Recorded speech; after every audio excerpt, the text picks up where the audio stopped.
Sa ball race po natin sa housing, kapag mali po or hindi pantay yung pagkakalagay, katulad na lang nito, tignan nyo yung spacing niya dyan, malaki, tapos dito sa kabila maliit, hindi pantay yung pagkakapukpok niya. Minsan yung helmet ko, pag Pantay naman. ano dito, parang pantay. Oo. Parang hindi.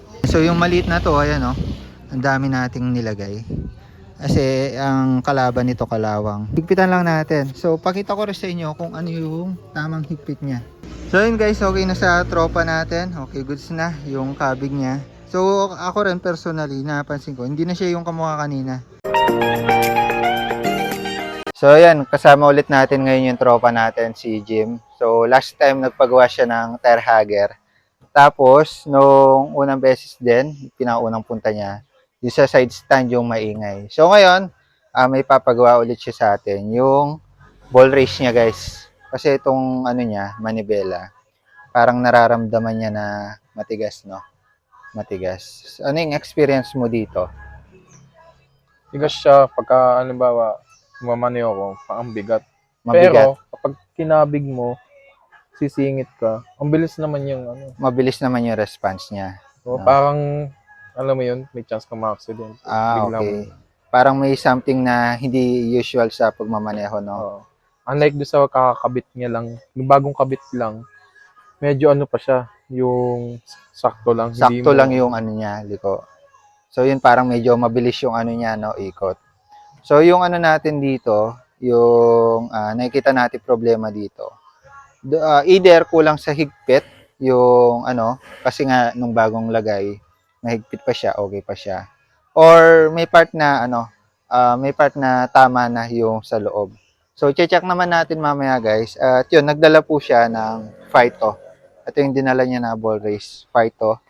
Ayan, yung unang ball race niya ata is Santal or Sun Racing Nature. Pero itong Fighto, maganda na yung quality nito. Halos pumapantay na rin siya sa stock po natin. Medyo dikit-dikit naman yung ano niya, mga bearing. Pakita ko sa inyo mamaya guys. So yun, ang motor pala niya, Click version 3. So applicable tong procedure natin sa lahat ng mga scooter, mapa version 3, version 2, Honda Click PCX ADB. Pag nararamdaman nyo na may kakaiba sa manibela, pwedeng sa ball race yan. Tapos kung nag-autopilot siya na medyo humihinto, matic ball race yan guys. Pero ito kasi, yung issue niya, medyo parang maluwag. Tsaka may part na ano nga, tinitingnan ko, may part na may kabig siya sa part na to, sa isang side. Kung kaya naman, pag nagdadrive, mararamdaman talaga natin yung ngalay. Ayun kung makikita nyo. Kumbaga pinipilit nung manibela na pumunta sa kabila. Sobrang bigat niya dito, kahit medyo ikabig na natin pa ganyan, pinipilit pa rin niyang pumunta dito sa kabilang side. Dito sa part na to, parang sobrang luwag niya. So yun guys, ayusin natin to. So sa pag-ayos, pagpapalit ng ball race, para makita natin kung may issue, tatanggalin po natin itong head part. Tapos, yun, tanggalin natin fairings niya, head assembly. Tapos, yung ulo niya, syempre tatanggalin natin. So yun, time-lapse na lang natin yung video. Medyo magaan lang naman tanggalin to, may mga tornilyuhan lang tayo dito. So yun, baklasin lang natin headlight.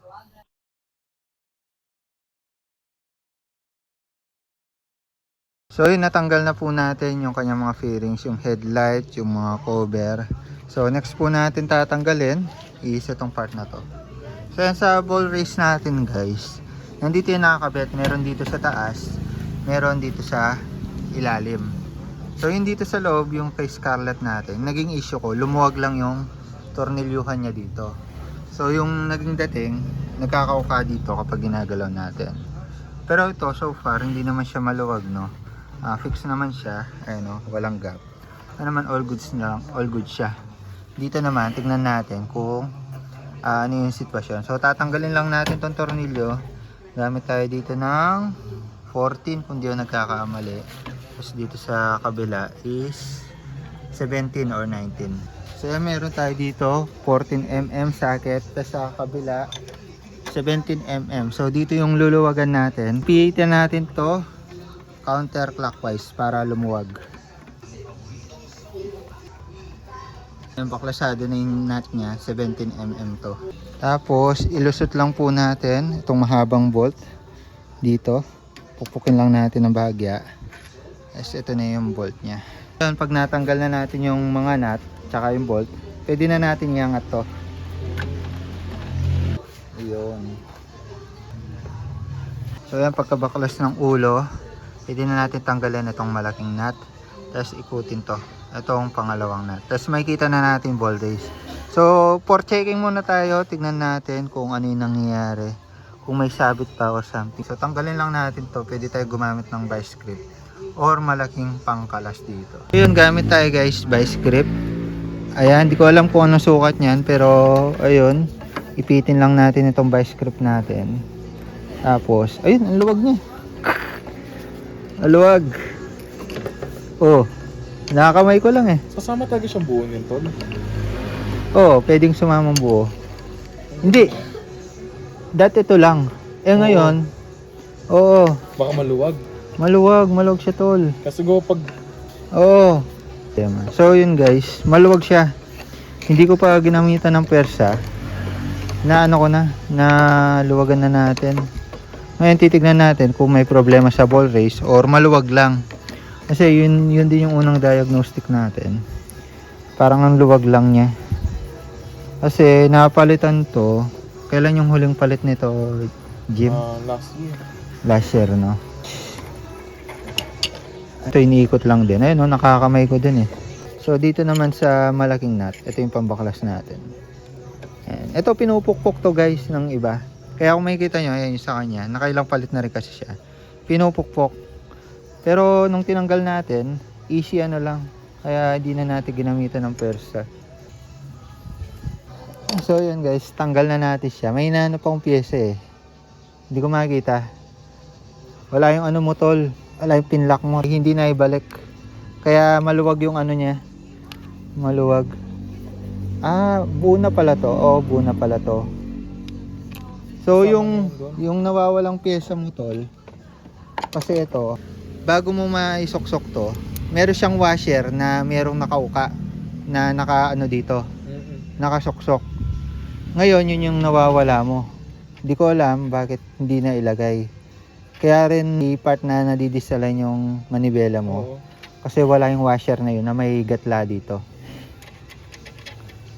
So ganito po yung nawawalang pyesa niya guys. So washer lang siya na may konting kutel. So yung purpose po niyan is para hindi nga po lumuwag yung nut po niya. Also ma-prevent po ng damage yung kanyang mga wheel bearing dahil sa force. So yun, naganap kami ng washer malapit dito ng mga motor shop. Wala kami nakita yung hinahanap natin. So okay lang naman sa tropa natin kahit hindi na muna natin lagay yun. Pero ayun, makikita natin siya online, mabibili online. So pwede nating bilhin yun.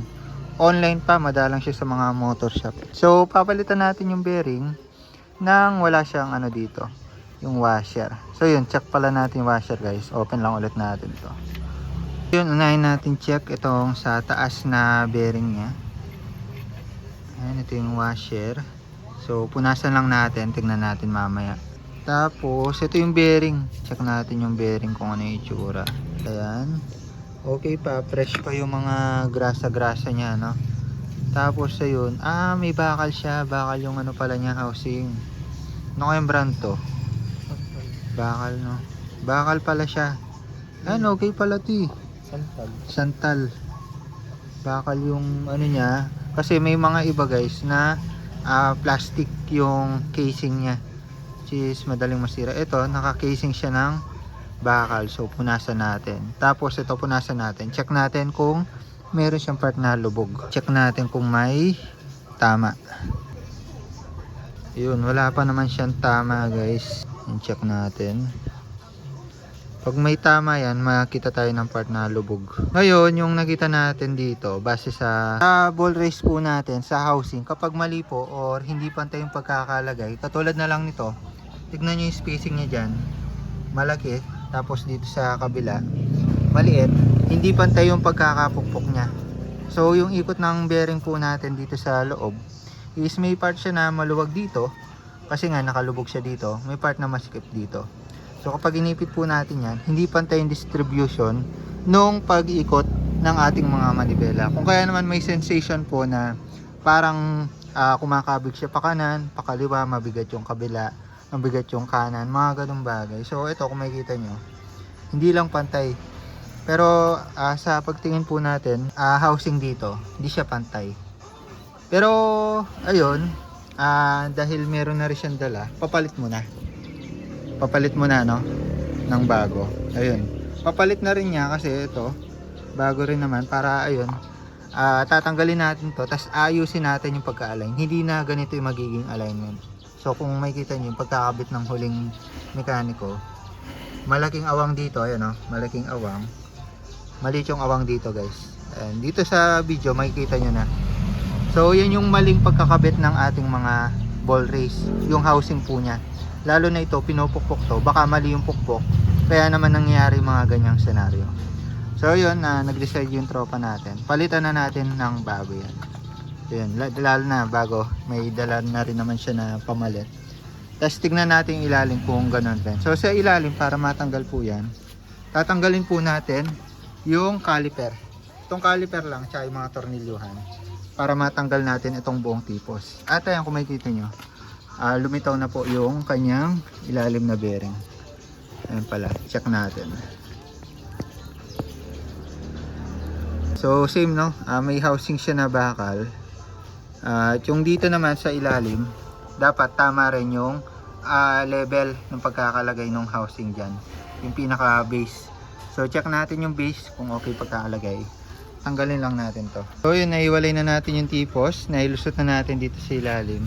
Tapos dito sa part na to, itong housing ulit, kung makikita nyo, itong spacing na yan, ni spacing na yan, tapos yung spacing dito sa kabilang side, hindi siya masyadong pantay.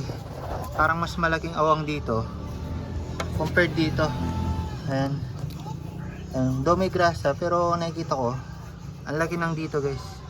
So yan, tatanggalin na lang natin yan, itong sa ilalim, tsaka itong sa taas. So pukpukin lang natin yan, tapos lagay na natin itong bago po natin, at ayusin natin yung pagkakalagay. So yun guys, para matanggal to, kailangan natin siyang pukpukin mula sa ilalim, tapos may pang pukpuk tayo na mahabang bakal.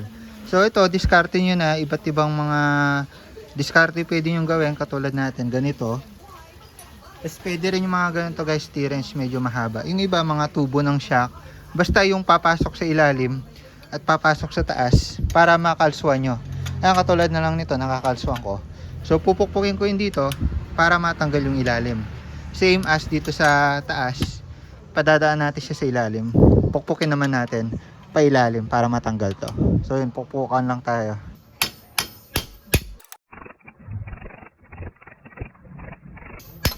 Yun, natanggal na natin siya, nahulog lang. At kung makikita nyo, medyo okay pa no, wala pa siyang mga ano dito, uka. Pero yun lang, yung pagkakalagay medyo sablay. Yo. So yun, lusot na rin siya guys. Ayan, kung makikita nyo, medyo okay pa siya oh. Wala pa siyang mga part na gatla. Pero yun nga din, sablay yung pagkakapantay niya sa loob. Yun guys, open na natin tong pito. Ayan, so meron siya para sa taas, kompleto, may base. Ito yung susuksok natin sa loob. Tapos yung bearing niya, ayan, may ano siya, meron siyang kung plastic to o bakal, pero ayun, plastic siya na bengkong natin. Pero yun, all goods din siya kasi medyo dikit yung mga bulitas. Ayun, halos dikit-dikit. Tapos ito yung cover sa taas, so papatong na lang yan. So lalagyan din natin ng grasa yan. Tapos ito naman yung sa ilalim. So yung dito sa ilalim, yung posisyon ng pagkalagay po niyan is syempre naka upside down. So ito yung lulubog natin, tapos ito yung bearing, tapos ito yung lalagay natin sa tipos. So papalitan din natin yung nakalagay sa tipos natin. So lagay lang muna natin ito sa ilalim, pukpukin lang din ulit natin pati itong nasa taas. So sa pagpukpok niyan guys, kailangan po natin ng saktong bilog dito. So ako gagamit ako ng socket wrench na papasok dito sa buo, pati dito sa ilalim. Tapos kailangan natin siyang pantay na mailagay. So yan, sa case natin, yung pangpukpok natin dito sa taas, swak na swak to. Ang sukat po niya 30mm, ayan o, swak na swak. Mas maganda, mas sukat siya dito sa pinaka outer. Ayan, para hindi rin mabengkong. Tapos dito sa ilalim, ito na yung sagad natin 32. Pero yun, sukat naman siya. Ayun o. Para mailubog natin na maayos. So pukpukin lang natin. So ito may grasa na rin naman ng konti. Hindi na natin lalagyan ng grasa. So mamaya yung mga bearing na lang. So suksok lang natin siya. So unahin na natin yung sa ilalim guys. So yan kailangan fit in. Ganito yung orientation yan. Ayan. So ayan. Pag lumapat na, pwede na natin siyang pukpukin nito.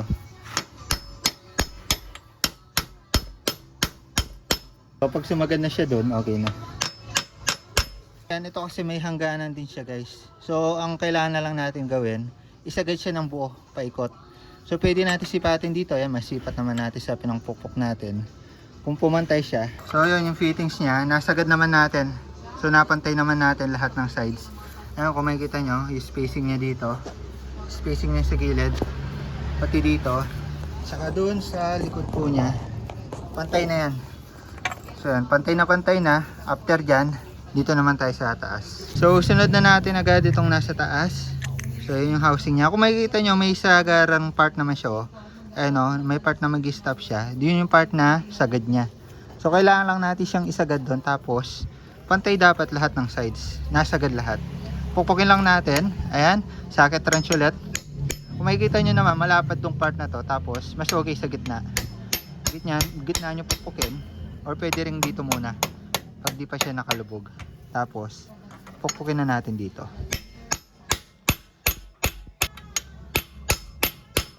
Yan. Kung makikita nyo naman dito, may part na pantay siya lahat. Ayan o. Pantay na lahat. Yung una nating tinanggal guys, yung dito, kulang sa pukpok yung sa part na to. Kaya medyo pantay siya. Pero ito, makikita nyo, may awang siya dito, konti. May awang siya dito, awang. May awang lahat. Pantay-pantay yung awang niya. Kaya naman, pag pantay yan, wala nang kabig-kabig. Pantay yung ikot ng manibela natin, tsaka ng ball race po natin dyan. So next step po natin, ilalagay na po natin itong mga ball race. Pero bago yon, lagay po muna natin itong sa ilalim, dito sa may tipos natin. Kasi kung makikita nyo, ayan o, meron pa siyang part dyan. Tanggalin natin yung luma, lagay natin itong bago. Sige. Tanggal din, sige, baliktad na natin. So yun na, natanggal na natin guys. Medyo hirap. Ang nawawala naman niya dito, yung goma. Kasi may goma pa yan bago mailagay ito. So maraming kulang nung huling naglagay. Make sure nyo kapag ibabalik nyo, lagay nyo lahat. Ito goma, nawawala. So yun, pwede na natin ilagay itong bago. Ayan, ito yung bago niya. Kung makikita nyo naman, malinis na malinis, makintab pa. So may konti pa siyang grasa. So lagay lang muna natin. Tapos sa pagpukpok nito, so yan, nakalimutan ko, may tactics pala tayo dati. So yung luma, papatong natin siya dito sa taas. So same sa side nung nilagay natin. Tapos yan yung pupukpukin natin guys. Ayan. Para hindi masira. So yung pagpukpok natin sa kanya, kabilaan, opposite sides.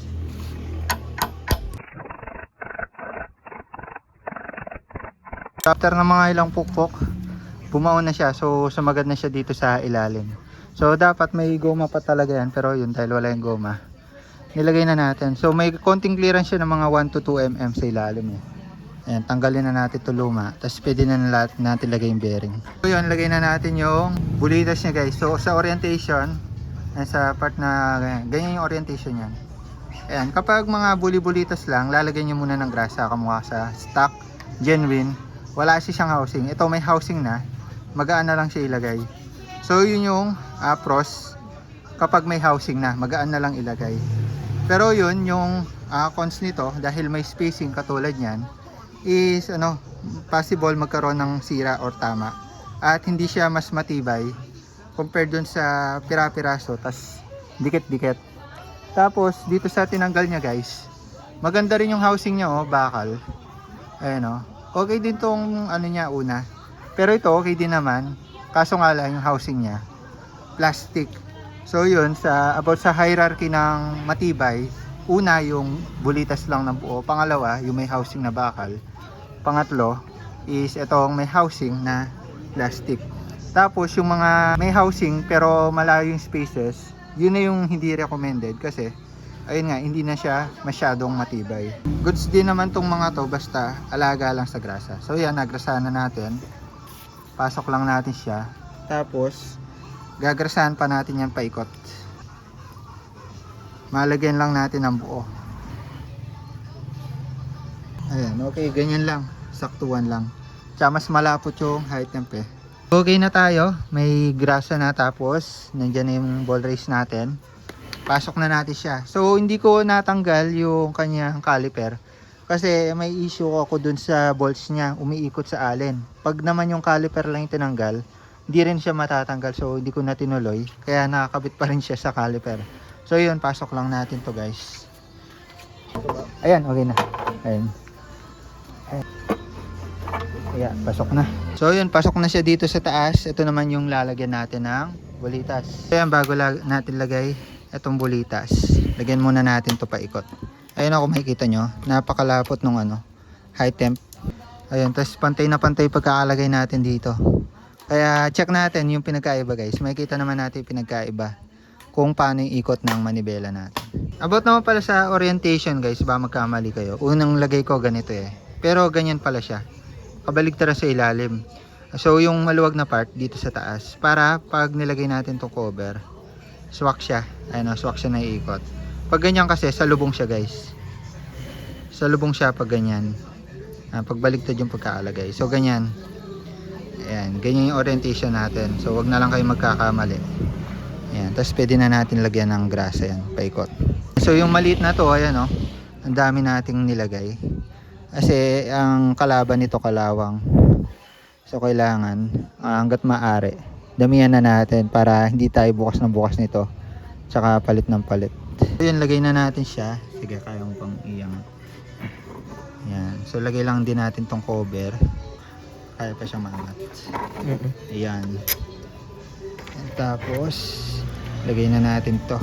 Kaya natin yung sagad niya. Hindi ko na maangat. Hindi mo na maangat. Sige, higpitan ko lang to. Ayan, bitawan ko muna. Ay, so yan, nailagay na natin siya. Higpitan ko lang muna yung sa caliper. So yun guys, higpitan lang natin ng konti to. Naisagad na natin. Pero higpitan lang natin. So pakita ko rin sa inyo kung ano yung tamang higpit niya. So yung ginagawa natin dito, tsaka recommended din ng mga kasa. Pag inigpitan mo siya, tapos medyo tumigas na, yung tipong medyo mahirap na yung ikot ng gulong natin. Ngayon kasi may smooth pa yan, no? Smooth pa yung ikot niyan. Ngayon kapag naramdaman nyo na medyo tumigas, ayan katulad niyan, tumigas oh. Tumigas siya, makikita nyo naman sa fender natin. Tumigas siya. Luluwagan lang natin siya ng mga 45 degrees. Or tansyain na lang natin, mga konting ikot lang. 45 degrees. Yan, mga ganyan lang. Pag ikot niya 45 degrees, luluwag na ng konti yan. Saktong luwag na yan guys. Malayo na siya sa sobrang higpit. And next natin, lagay na natin tong nut. So yung washer guys, yung washer na nandito, kailangan yon. So isa kanya, dahil walang washer at di tayo nakapaghanap, re-recta muna natin na ilagay ito. Pero yun, mabibili yon kasi online pa guys eh, tsaka sa kasa. Medyo malayong kasa dito, tsaka pag umorder tayo ng online, 2 days. So no choice tayo, lagay muna natin to. Ayan, medyo higpitan na lang natin ng konti, saktong higpit. Pero kailangan kasi yun kasi purpose na hindi agad lumuwag yung nut eh. Tsaka para align siya dito. Pag may part na sumikip na siya, ayan sumikip na siya oh. Luluwagan ko lang siya ng 45 degrees. Kasama na niya to guys, itong sa ilalim. Ngayon kung may washer yan, hindi to sasama. Kaya kanina nabigla rin ako. Sumasama agad itong nasa ilalim eh. Yan, luwagan lang natin ng konti. Konti lang, nasobran. Okay na yun. So kung makikita nyo yung play niya, smooth siya. Wala siyang part na kumakabig or humihinto. Smooth lang siya, kaliwa kanan. Lagay lang natin manibela guys, sa yung tornilyo. Check natin kung okay na yung manibela. Ayan, kung makikita nyo, hindi naman kayo maliligaw kasi may butas dyan. Ayan, align lang natin. Tapos lulusot naman niya sa kabila. Saka na natin ilagay itong washer niya dito sa likod. Tapos higpitan na natin. So yung washer, tignan nyo rin yung positioning niya kasi kurba yan. Nakasunod dapat yan sa kurba nung bakal na to. Tapos higpitan na natin. So bago nyo higpitan, make sure po natin na naka-align po itong manibela dito sa fender po niya. Kasi magagalaw pa po yan. Nagagalaw pa po ito. At pwedeng madisalay niya. Ayan, kung makikita niyo yung manibela, gumagalaw. Pero ito sa ilalim, hindi na gumagalaw. Ayan, kailangan magtugma yan. So tingnan nyo lang yung center ng ulo sa center nito. Tapos higpitan na natin. Maubusan ako pero pag ilagay na natin may manibela, na-align na rin natin. So pagkita ko sa inyo yung play guys. Ayan, yung play niya ngayon, kung kukumpara natin siya kanina. Ayan, kapag ginit na po natin siya, wala siyang part na may lamang. Kumbaga pantay lang siya dito sa kabila. Pantay lang siya sa kanan. Ayan o. Tapos, sakto lang yung ano niya, tigas. Hindi siya sobrang lambot. Hindi siya sobrang tigas. So yun, papatry po natin dito sa owner.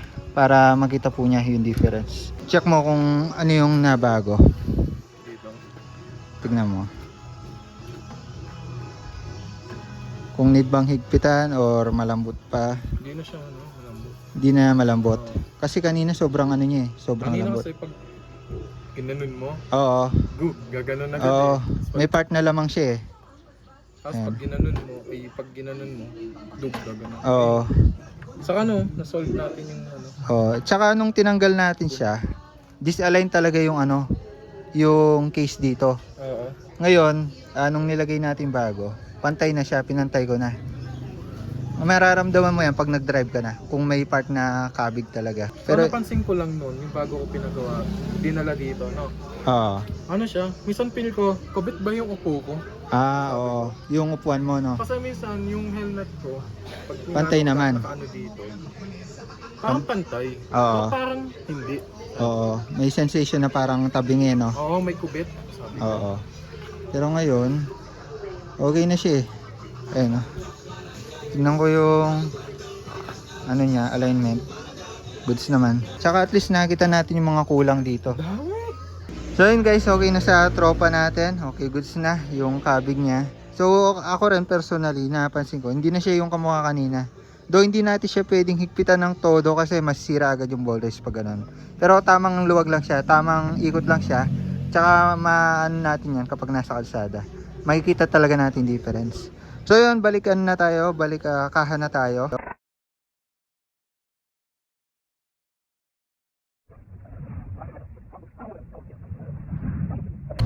All goods naman na, no?